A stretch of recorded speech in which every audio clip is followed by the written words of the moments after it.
Our sponsor today is GLSA. For those non-members who may be listening in, GLSA, or Group Legal Services Association, is a professional membership representing the legal services plan industry and provider attorneys. And joining GLSA is just a good way for solos and small firms to increase their business. Check us out at glsaonline.org. Okay, my name is Tom Martin. I'll be your host today. Our podcast today is How Legal Innovation Became a Global Phenomenon with Aileen Schultz.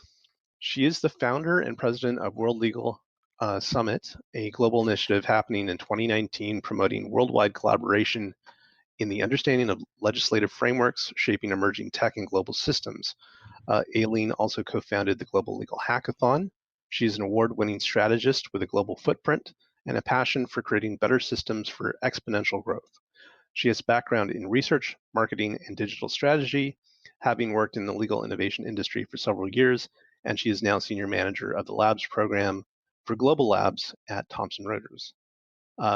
Welcome, Aileen. Thanks for having me, Tom. Yeah, so as luck would have it, today is the 4th of July, but you're Canadian, right? I am Canadian, but nonetheless, happy 4th Yeah, to those of your American listeners. Yeah, thank you. As you know, I'm an American living in Canada. So how did you celebrate Canada Day? Canada Day, the good old way, of course, getting out in the sun. We were just we really just had a dinner at our in-laws. Actually, we didn't do anything to, or I guess my in-laws. It's not our in-laws. That doesn't make sense. Yeah. Yeah. So we just had a dinner and didn't do anything too crazy. What did you do? Well, I live in North Vancouver, and it's kind of small townish compared to downtown Vancouver, and we had like a little parade on the street where, some cops in motorcycles were doing wheelies and stuff like that. Oh no! Yeah. Wow, you guys are reckless over there. I don't think we did anything like that here in Toronto. Well, and I'm glad you mentioned Toronto because I'd love to know what it's like to live in Toronto. I'd shared with you that I haven't actually been there yet, other than flying through, and it just seems like so much is happening there. I mean, you got everything from Drake and the Weeknd to the Mars Development Zone to the 2019 NBA champions, the Toronto Raptors. I mean, what is it like living in Toronto? Yeah, it's amazing. And so, I mean, you brought up Drake, and sort of, I've always had this funny thing with Drake, and sort of, I sort of have this like love, hate's a strong word, but love dislike. Yeah. Love dislike sort of appreciation for Drake. Because he's certainly, I mean, he's put Toronto on the map. You have to give him credit for that. And I mean, he's made us an incredibly sort of hot city to live in. Yeah, and I mean, his spirit, the spirit he brought to the NBA and everything like that is, of course, I mean, you can't deny that.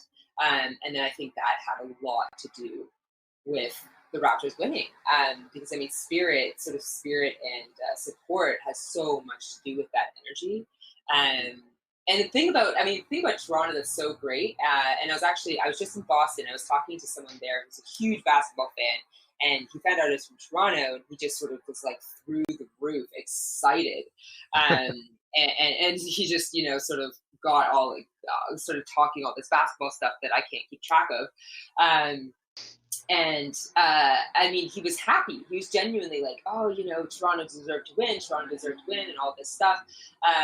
And so, I mean, I think that speaks to the sort of the beauty of what Toronto is in a global context. Is that it is.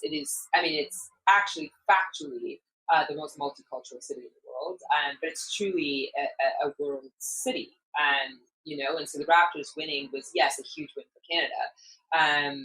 Overall, but it was really a win for quite a bit of the world, I would say. A lot of people were excited about the Raptors, not just Canadians. Yeah, I definitely agree. And It's really kind of put the focus on Toronto and it being a global player. So that's pretty cool. Yeah, yeah, yeah, and it's also just sort of I mean, beyond being a global player, just sort of like it's almost like a win for the world too, right? Mhm. Or sort of, I mean, that's a strong statement, but I'm not the first to have said it, so. Yeah. Well, Aileen, can you tell me a little bit about what you do? I mean, I named a few of the different things there, but like, what is your motivating principle? Like, what is your passion? Yeah, so I've found myself. So full disclosure, I mean, I'm not a lawyer, and I've never practiced the law. But I've always been drawn to the law, just in terms of it being. It's really the fabric that holds all of us together, right? And it helps. It is what lets us function together, as a social worldwide entity. Whether that be at the nation level, the global level, whichever, city level, even in the context of our own homes, right? The law touches us there as well in terms of how we operate as a family, what is and isn't appropriate, and all of these other things, right? So the law touches absolutely every aspect of our living together, and it's what makes that possible. And so on my end, I mean, in terms of how I love the idea of the idea and practice, I should say, of actually making these systems better. Really, whatever that means. And so yeah, I mean, the driving force, I guess, behind a lot of what I do is really progress in a very broad. I mean, really, quite broadly, just progress and true progress, not just on the microscopic levels, but in a sort of a real, tangible, social, global level, and progressing these systems, making them better, and law has become a central point of that agenda. I remember when we first met, I had talked to you about, you know, what I was doing with chatbots and legal tech, and you were telling me about Yeah, Laudre. the work you were doing with the Global Legal Hackathon, and you'd mentioned Yeah. um, network science, and Mhm. I've really found it fascinating because you sounded like you'd really researched the heck out of it. Um, can you tell me more about that? Like what is it, and how does it kind of dovetail with what you've done? Yeah. Yeah, so network science, I mean, for me, it's something I discovered in this program I took out of MIT, and ever since then, it's sort of been this, I would say, ongoing educational journey of mine, and and all that it really is the study of networks, right? So exactly what it sounds like. The particular focus and this the aspect of it I'm particularly fascinated in is the social aspects of social networks. And I don't mean this is not. I would say this is a product of social media websites and channels, but it is not how it originated. And so out of these huge social I used to say social analytic platforms, we now have this mass availability of data on how people operate in a social context, and Mm. so network sciences and social analytics in particular, and sort of like the buzzword for it is social physics, is looking at how these systems of people operate. And on my end, I find it particularly fascinating when looking at making these systems operate better. And so the great thing that comes out of network science is just principles of change, right? So, for example, there's this sort of like pseudo law of whatever you want to call it, where 3 degrees it takes 3 degrees to affect change, Mm.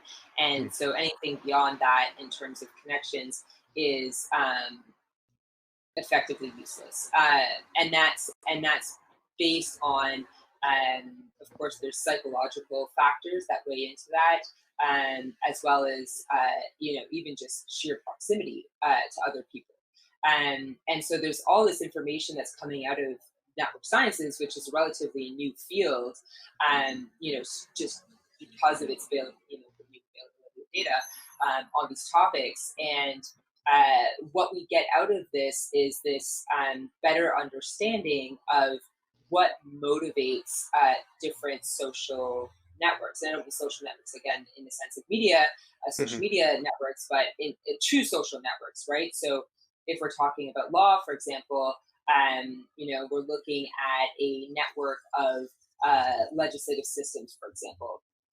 Right. Network science provides this context to look at these things in terms of operationalizing and affecting change. And so I sort of like, I mean, I think it's going to be a lifelong pursuit in terms of just better understanding this field. Um, and yeah, yeah. Does that about sum it up for you? Yeah, and I can see why it's such a powerful thing in relation to the law, because Yeah, it is about, like, if you want to affect change in the law, there's a number of different types of stakeholders that you need to get yeah. involved. So there's definitely an overlap there that I find really fascinating. Um, Well, and yeah, go yeah. ahead. I mean, just understanding how, I mean, how are those stakeholders related? How are they related? How do they interact? What incentivizes them to interact with one another? What incentivizes them to onboard to a particular program? And and then how. Uh, I mean, of those stakeholder groups, because I mean, in a general context, people think about stakeholder groups, but they don't look at them in the context of a network in the sense of having uh, what I mean, they're just called nodes in network context, but what are the central nodes in the stakeholder groups? I mean, who is it that is really going to be your agent of change, and how does that person interrelate with all of the other pieces in that change puzzle, you could call it. Yeah. Um, and so partly based on the success that you've achieved in applying that to the law, you were named last year as one of Fast Case's 50, right? The Fast Case 50. Yeah, yeah, that was great. I love that. Yeah. Well, it's a good thing. And for people who haven't heard of it, Fast Case publishes a list of 50 people that they see as kind of legal trendsetters or legal innovators. Um, and so it is a nice honor. Um, and so part of that came from your work with Global Legal Hackathon, right? Hmm. Hmm. Okay, so Yeah. you're one of the co-founders of Global Legal Hackathon, and if you could just tell us a little bit about that, like what was the Global Legal Hackathon, how many continents was or cities participated, how many participants were there, and what was the end goal? Yeah, so that was something that I launched its first year running. I'm no longer involved with it, but the first year we did it was, yeah, I mean, that was truly the definition of social phenomenon because it Hmm. scaled to 40 cities across 22 countries, and these are physical locations where there's a 3-day hackathon happening. It scaled to that in under 3 months. So we announced its launch early Three December, months? and 3 months. Wow. Yes, 3 months, and that is documented. Yeah. That is literally documented on actually artificiallawyer.com. So, Richard Troman's. and Yeah. I just want to put a point on that for a second, because for those listeners that are, thinking of maybe this network science or social physics is kind of like a theoretical thing, this is a Mm, real world impact of yeah. just a very impressive proportion. I mean, 40 cities across the world.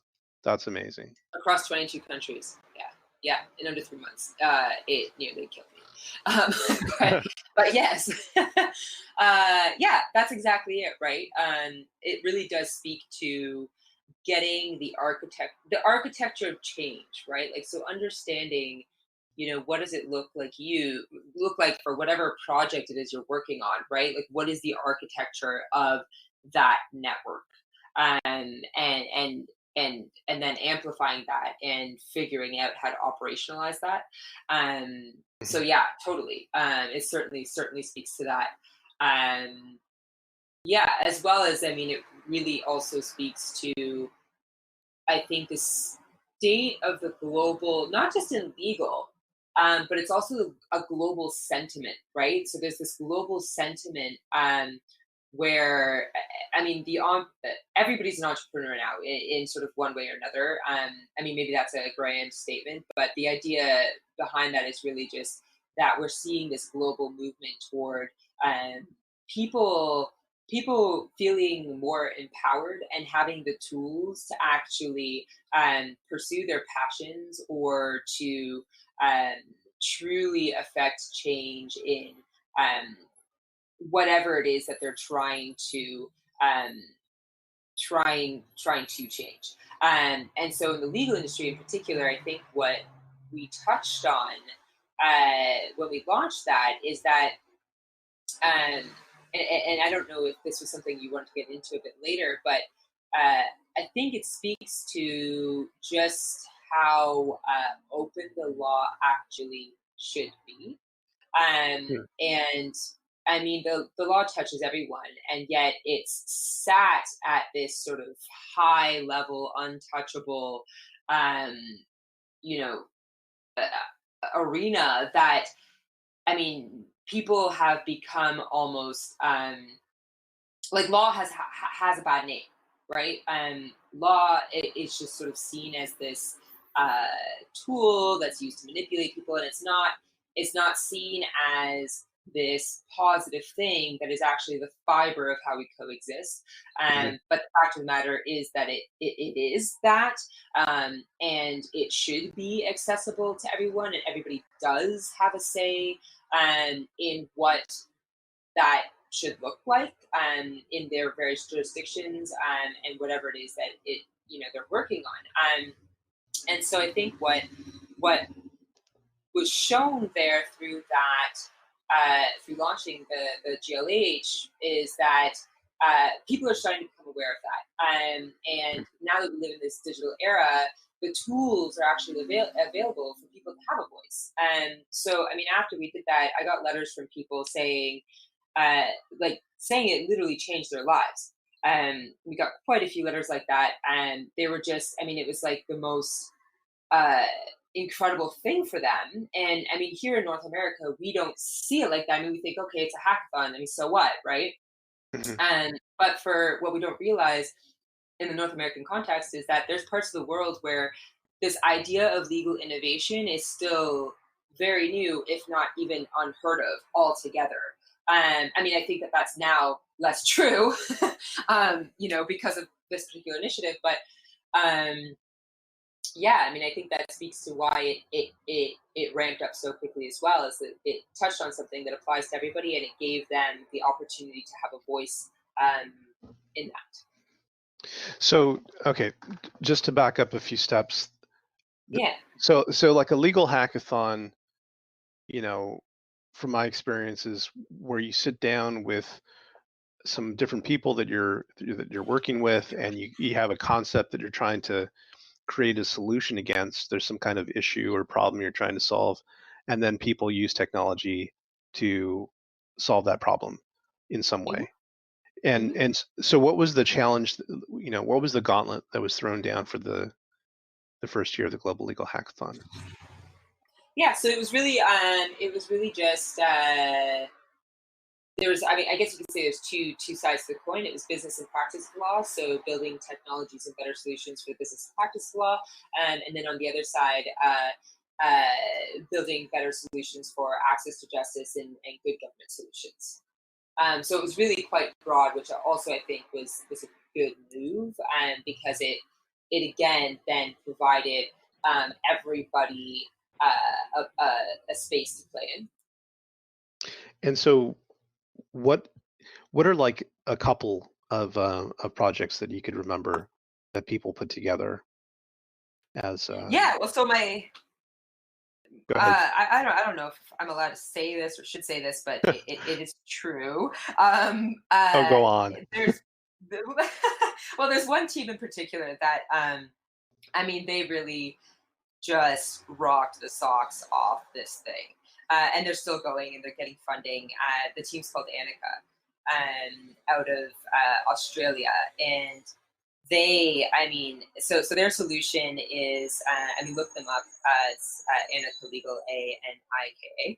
And what their solution does is basically it bridges the gap between the need for students who they need to get, they basically need to be able to practice the law, right? So they need actual practical experience, which is very difficult for them to come by.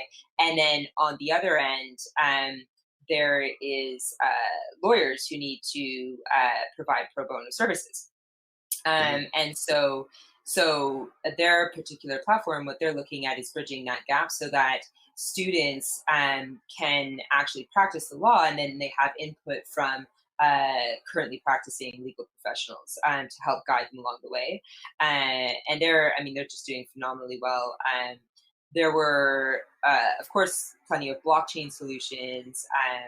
There were, I think it was in Nigeria, was a solution that was bringing, basically providing a platform for prisoners to get access to information about their rights. Um, and there's another really cool one. I think it was in New York. There was a solution for estate planning for third world countries using blockchain Wow. technology. And so, yeah, right. We don't think about that in the North American context, but that's a huge issue, right? So, in third world countries where assets are not cars and mansions, assets are livestock or homes that like for us are like we consider that to be very like we wouldn't consider that in sort of this estate planning context, but for them that's everything they have in a lot of cases. And so how does that get managed and protected, right? And so that was a solution that stuck with me as well. Wow. So do you remember who won? Like who won the contest? Uh, yeah, so there was actually, oh, you're quizzing me here. I should have included Sorry. this. A lot has happened since then. So we had, I think we structured it with four. So it was, there was a team out of Hong Kong, a team out of Germany, the Australian team. There's a team out of the States as well. Two teams out of the States, Hong Kong, Germany, Australia. Yeah. Oh, Oh, and there was oh, shoot, Hungary as well. The team out of Hungary won as well. wow. Well, it Yeah. sounds like you unleashed just a wave of interest in and actual solutions to legal issues that was untapped before, like I mean, in such a big way. So that's Yeah. congratulations on that. So now I'd like to talk to you a little bit about what you're working on now, which is the World Legal Summit. You founded that, right? Yeah. Yep. And so Global Legal Hackathon was about applying technology to the law. And how is So World Legal legal Summit different? technology. Yeah. Yeah. Yeah. Yeah. So the GLH was focused on legal technology. So basically bringing better technology to legal practice, whether that's HEJ or the actual business of the law. Whereas the World Legal Summit is focused on the reverse. So with the World Legal Summit, what we're looking at is how do we bring better law to technology? And so it's not legal tech centric. It's, I guess you could say, emerging technology law centric. Um, yeah, so that's the major difference. The other big difference is that we're doing it in two parts. So when we look at this conversation of, like, so let's take the global war to win AI, for example, right? This is this ongoing heated global discussion that is causing a lot of political tension, um, and What there's what issue talk is that again? the global race to win AI. So Oh, okay. there's this belief that whatever nation wins AI, whatever that means, so basically, I guess reaches the point of artificial intelligence technology development, where that technology is effectively building itself. Whoever kind of gets there first and gets there best kind of will forever dominate.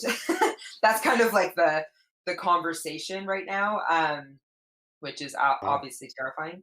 Yeah, I Yeah. mean it's a A scary, little bit. and I it is, yeah, and I mean who knows what the actual realities are of that, but I mean it's just that's the dialogue going on right now, and so there are, so for the World Legal Summit, what we're looking at, there's two parts of the equation, right? So there's the sort of like more academic discussion, research side of the equation of, what should these laws actually look like? How are lawmakers actually making these laws? What are the policies and regulations surrounding these things? And then there's the, okay, how do you actually put that into practice? So how are technologists who are operating at lightning speed, and how do they adopt and abide by these laws when there's such a disconnect between the speed of legislative transformation and technology development, and yeah, and so we're doing the World Legal Summit in two parts, where part one looks at the research and insights side of the equation, and then part two is development sprint that creates an environment for technologists to actually come and start to put some of these insights into practice. Wow. So is this? It's called the World Legal Summit. So is it also Yeah. in multiple different countries, and who's Oh yeah. participating? Yeah. Very much so. Yes. So I think last we counted, we just had a few jump on board in this last few days. Actually, I think we're at 28 or 29 cities now, and that's across, I believe, 22 countries plus. At this stage, I'd have to do a tally because actually, I think we even today had some confirmed. And some of the interesting ones that are coming out of this are, so, for example, in Madrid, Alan and Overy just came on board with the IE Law School out there. And so you're seeing big law get involved. We also just had the Hague jump on board, and they're likely to be hosting it at the Peace Palace, which is, I mean, for me, that's just incredible. That's super exciting. And another really interesting one as well is in Nigeria, the Ministry of Justice has jumped on board for this project as well, which is, I mean, getting government on board for something like this is, I mean, I think that speaks volumes to the, uh, I guess, the condition of the global dialogue right now, which is that yes, now's the time. I mean, these conversations need to be happening, and everybody has a stake in the game. Hmm. Yeah, and some of the people that you have involved here. I mean, you have Juan Luna for Latin America, Richard Tromans, the UK, Tessa Mhm, Manuelo. I mean, mhm. and amongst a number of others, it's just very impressive, like the caliber of people that are involved here. Yeah, yeah, they were. So those particular names you mentioned, those are WLS ambassadors, and they've been, yeah, supporting it from day one. In terms of what we're trying to accomplish there, yeah, yeah, it means a lot. It really means a lot for their role.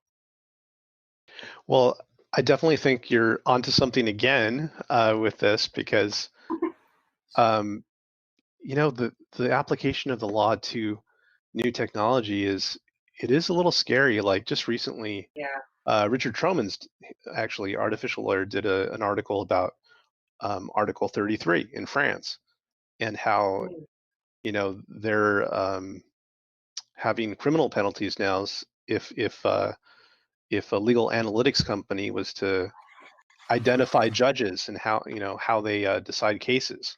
That Oh, that's yeah. now. Are you aware of premonition AI? Yeah. Yeah, But if you yeah. could, but if you They're could, if looking you could as well. tell, if you could describe it a little bit so people understand what it does.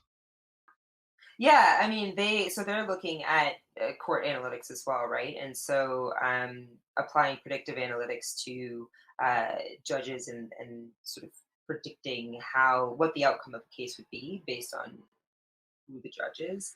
Hmm. Um, so I suspect they wouldn't be permitted to operate in France. Yeah. um, yeah, but I mean, incredible information that they have. Definitely check out some of the work they're doing.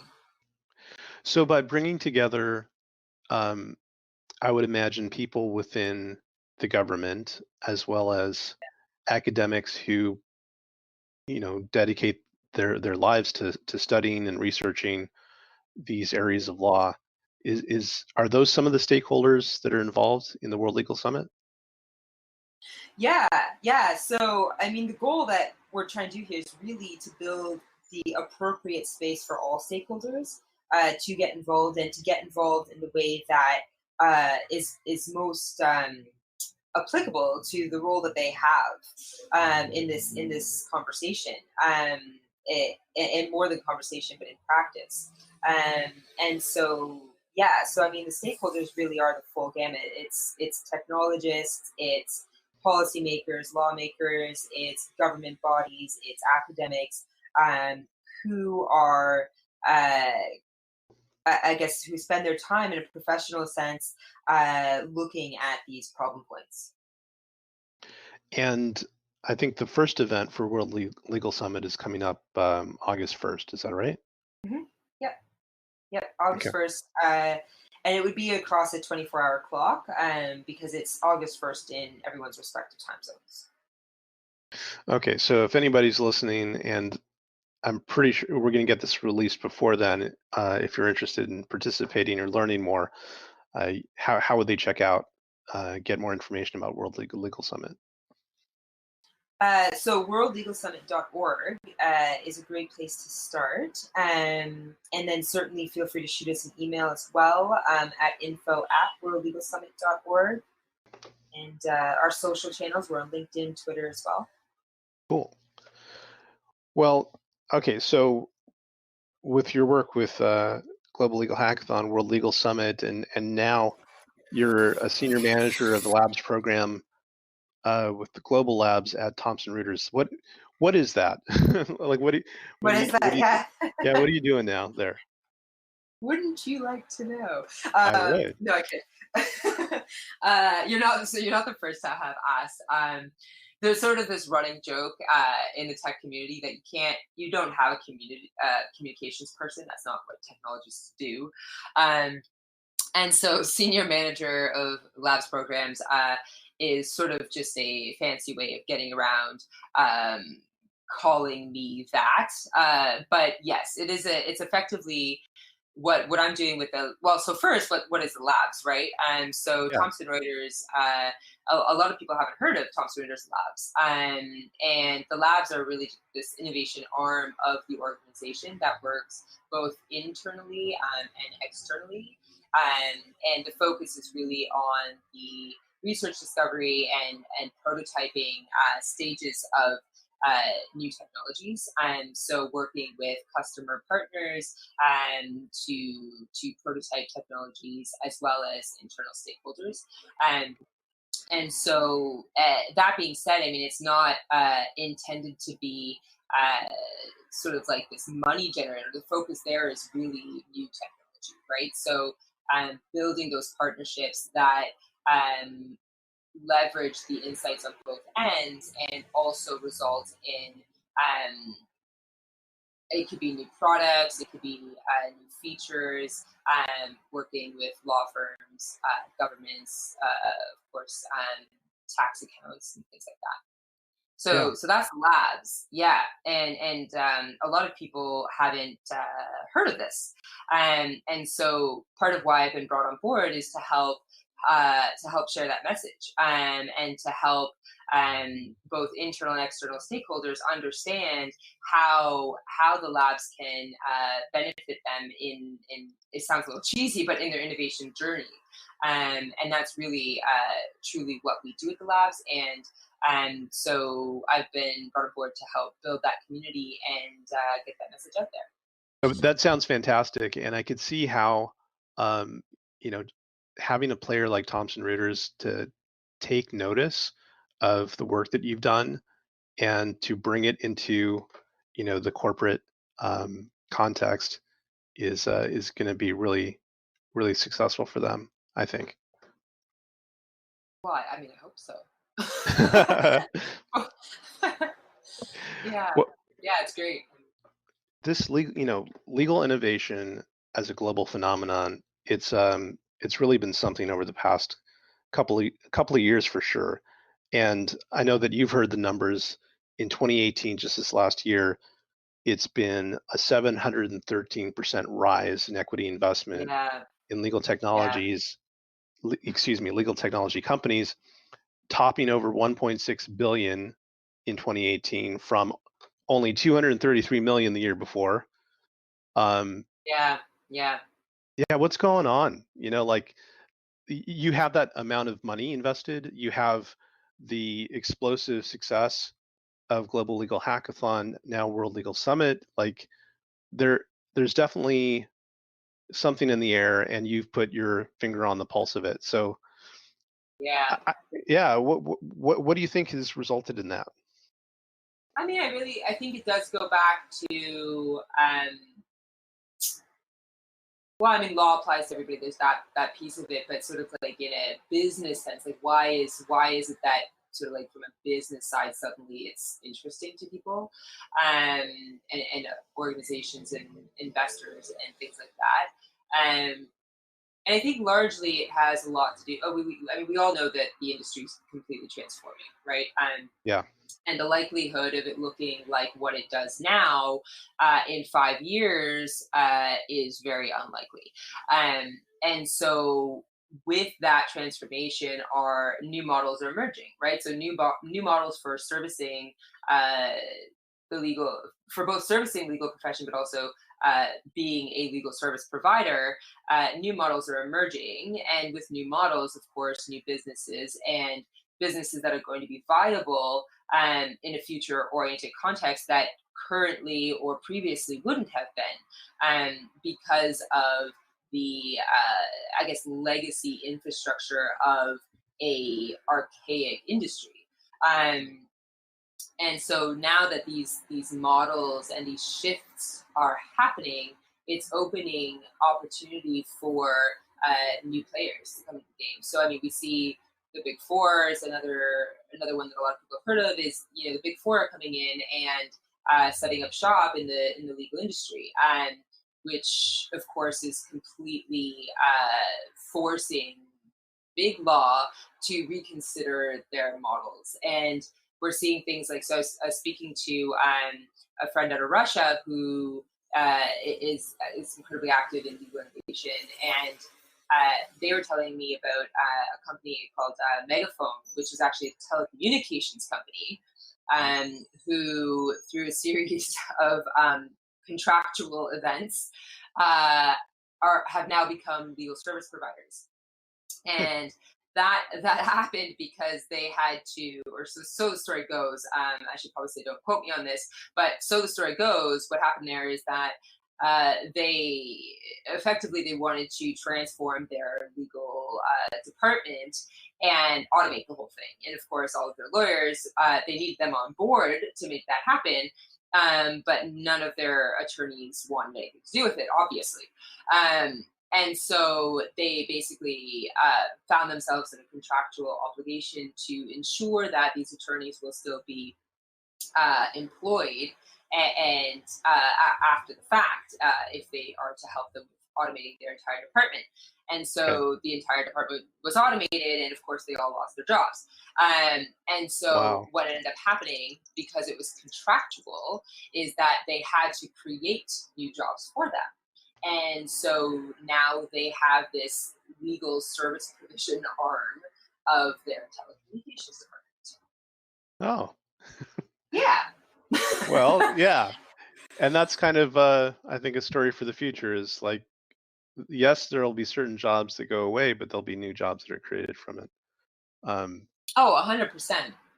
Right. And it's becoming more sophisticated.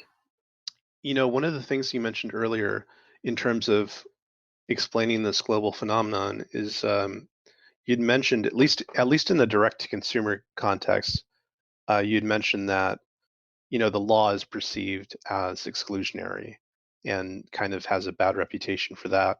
And then on the other Yeah. hand, there's the new availability of these um, technological tools that are democratically available, like to pretty much anyone who can spend the time and effort to make it work for them. Hmm. Um, so those two factors are part of this to explain how things are kind of starting to explode. Yeah, I would say so. And I mean, I can only, of course, speak to sort of the pieces that I see through these initiatives that I do.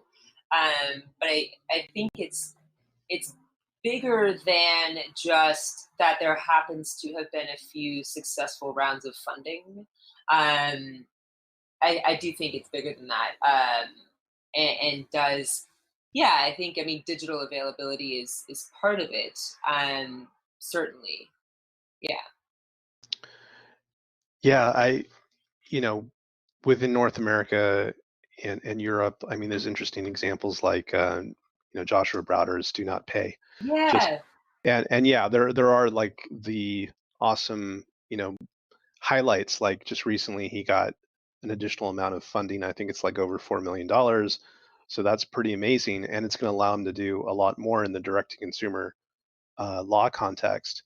But maybe even uh, more impactful is in third world countries where there's things like you pointed out that we might not even be on our radar that really moves the needle for people and just having basic access to Yeah.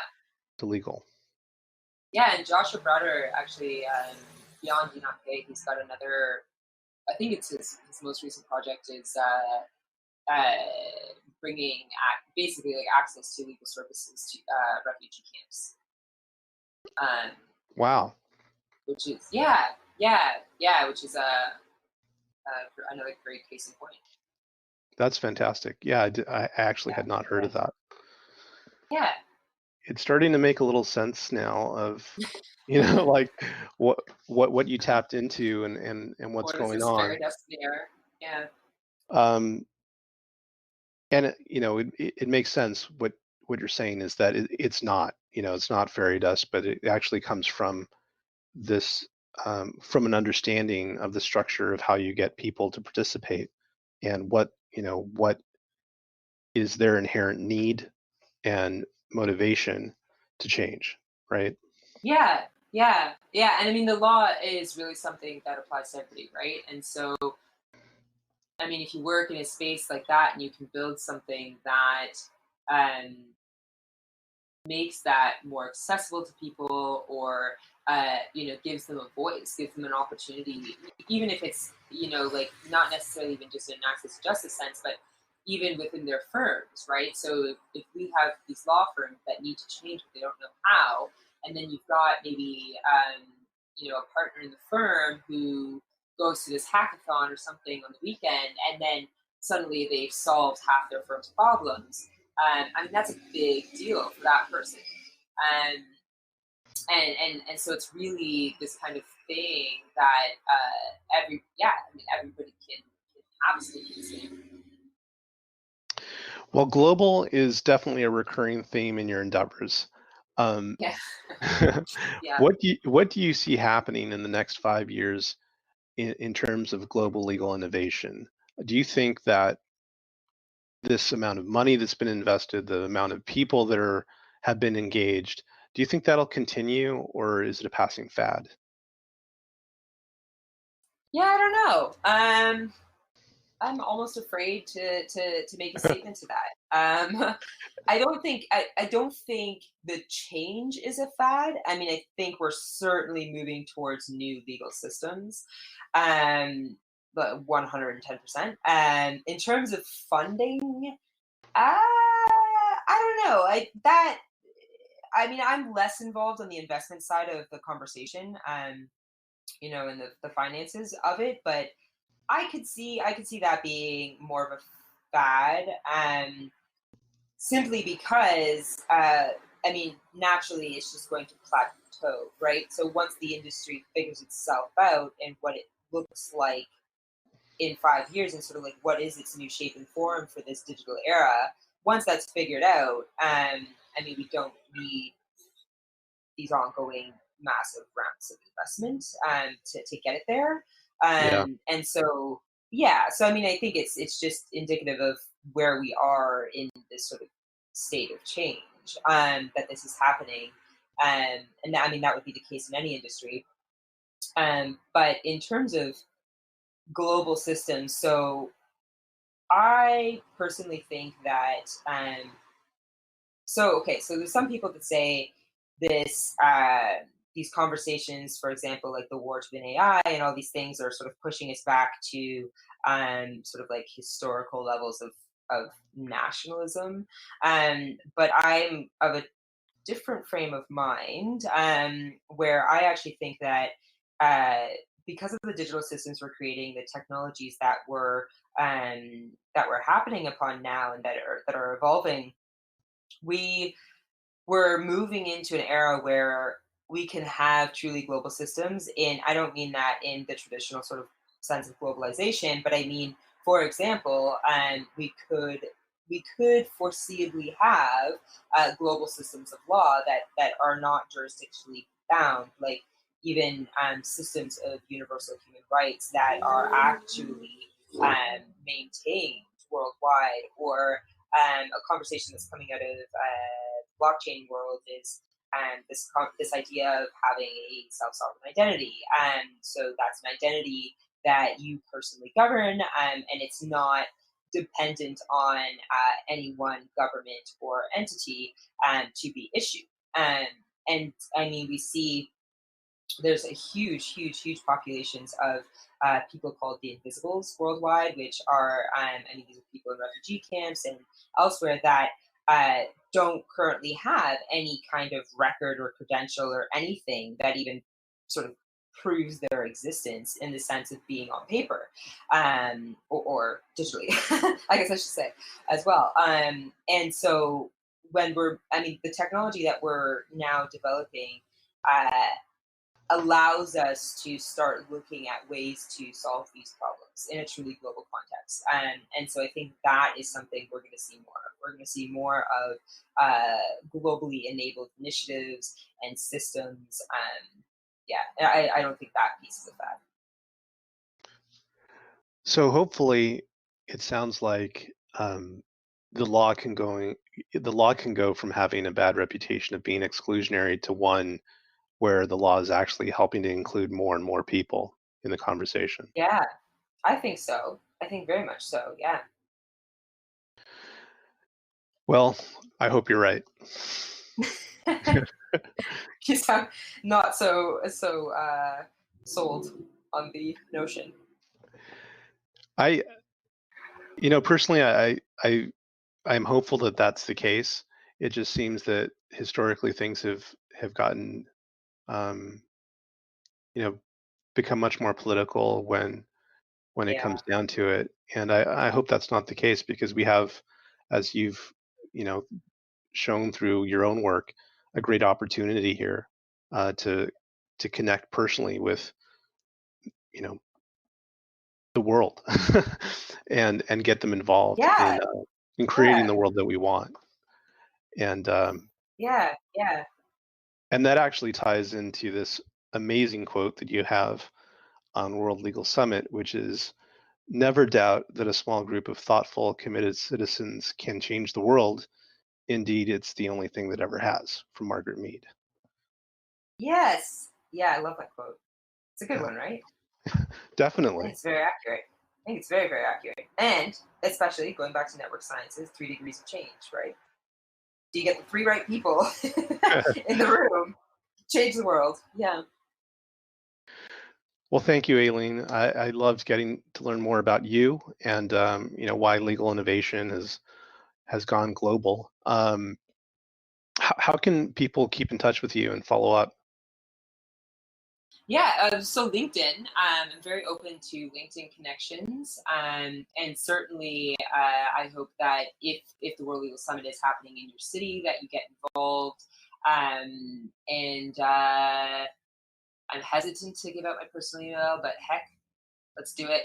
A dot a dot schultz at worldlegalsummit.org.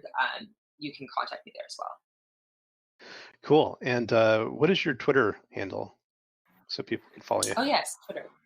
Yeah, I've sort of gone dead on Twitter recently. At Copy Purist. Perfect. All right. Well, again, thank you, Aileen, for being my guest today. And thank you all for listening into our podcast, How Legal Innovation Became a Global Phenomenon with Aileen Schultz. Again, this is Tom Martin. I wanted to thank GLSA for sponsoring. Remember, joining GLSA is just a good way for solos and small firms to increase their business. You could check us out at glsaonline.org. See you next month.